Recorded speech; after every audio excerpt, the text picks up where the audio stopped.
में आप सभी का बहुत बहुत स्वागत। स्क्रीन पर हम आपको दिखा रहे हैं, ध्यान से इस तस्वीरों को देखिएगा। ये चेनाब नदी की तस्वीरें, जहां पर चेनाब नदी में सिर्फ 2 फुट पानी नजर आ रहा है। 75 सालों में पहली बार ऐसा देखा गया है कि जिस तरह से आप जानते हैं कि पाकिस्तान और भारत के बीच में तनावपूर्ण स्थिति चल रही है, क्योंकि पहलगाम टेरर अटैक के बाद ये सारे कड़े फैसले भारत सरकार ने लिए। वहीं पर सिंधु जल समझौता जो था उसे फिलहाल रद्द कर दिया गया। और इस समय की तस्वीरें आप अपनी मोबाइल स्क्रीन पर देख रहे हैं। बताना चाहेंगे, पहलगाम आतंकी हमले के बाद पाकिस्तान को सबक सिखाने के लिए भारत सरकार ने सिंधु जल समझौते को सस्पेंड कर दिया है। इसके तहत चेनाब, रावी, व्यास और सतलुज के पानी को जगह जगह डैम पर रोका जा रहा है। वहीं पर बताना चाहेंगे, भारत सरकार ने बगलियार और सज्जल डैम के पूरी तरह बंद कर बाद पाकिस्तान पर वाटर स्ट्राइक कर दी है।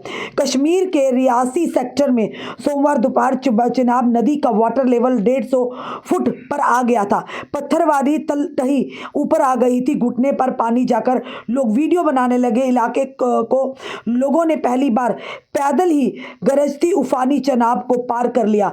और ये समय की तस्वीरें जब अखनूर से देख रहे हैं, अलग अलग इलाकों से आप देख रहे हैं। कई बुजुर्ग ऐसे हैं जिन्होंने अपनी पूरी जिंदगी में अब तक चेनाब को ऐसी स्थिति में नहीं देखा। पहलगाम आतंकी हमले के बाद नरेंद्र मोदी सरकार के इस फैसले से जम्मू के लोग खुश हैं और इसे भी बड़े एक्शन की उम्मीद जताई जा रही है।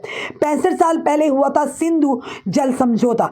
भारत और पाकिस्तान के बीच 65 साल पहले सिंधु जल समझौता हुआ था। इसकी अहमियत इससे समझी जा सकती है कि 1965, 1971, 1999 के युद्ध के दौरान भी भारत ने सिंधु जल संधि के तहत पाकिस्तान को पानी दिया था।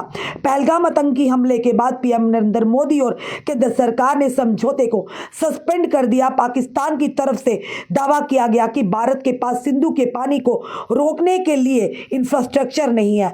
पाकिस्तान के आकलन के विपरीत भारत सिंधु में मिलने वाली नदियों का पानी रोक दिया है। सोमवार को हालत यह थी कि गर्मियों के सीजन में अमूमन चेनाब नदी में 35 से 40 फुट पानी बहता था, वहां अब तलटही नजर आ रही है। इस समय की तस्वीरें हम आपको फिर से दिखाना चाहेंगे। चेनाब नदी की तस्वीरें हैं, जहां पर आप देख रहे हैं जब उफान पर, तो इस गर्मियों के मौसम में चेनाब नदी जो उफान पर होती थी, अब उस पर जो पानी है कितना कम रह गया। लगभग 2 फीट पानी नजर आ रहा है और लोग जाकर चेनाब नदी को स्पर्श कर रहे हैं। जहां पर लोग सोचते हैं, कई ऐसे बुजुर्ग, बड़े बुजुर्ग हैं जिन्होंने पहली बार वहां पर चेनाब नदी के जल स्तर को इस कदर घटते कम देखा होगा। और लोग देखिए जाकर वहां पर सेल्फियां, वीडियोस बना रहे हैं, सेल्फीज ले रहे हैं।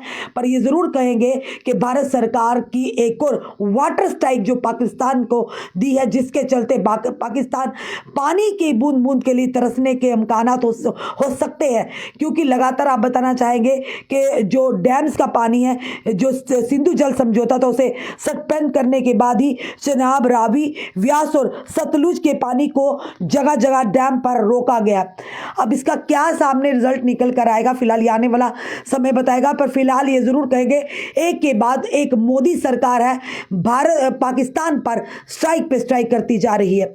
और उसी के चलते बताना चाहेंगे, एक वाटर स्ट्राइक यानी लगातार पाकिस्तान पर हुई है भारत सरकार की ओर से। अब देखना है कि मोदी सरकार आहिस्ता आहिस्ता पाकिस्तान के साथ किस तरह की ओर स्ट्राइक है उन पर करती है। क्योंकि इस बार साफ तौर पर मोदी सरकार ने कहा कि वो होगा जिसकी शायद दुश्मन ताकतों ने कल्पना भी नहीं की होगी। क्योंकि इस बार उन्होंने देश की, यानी ये जरूर कहेंगे, उन 26 जो पर्यटकों की जान नहीं बल्कि देश की आत्मा पर प्रहार किया है, तो उसकी सजा तो जरूर मिलेगी। फिलहाल अभी तक की बड़ी खबर है कि एक बार फिर से भारत सरकार ने, देश के प्रधानमंत्री नरेंद्र मोदी ने पाकिस्तान पर वाटर स्ट्राइक की है। फिलहाल आपका क्या कहना है जरूर बताइएगा और इस वीडियो को शेयर कीजिएगा। जुड़े रहिए ऐसे हमारे साथ अगले अपडेट के लिए। जय हिंद, जय भारत।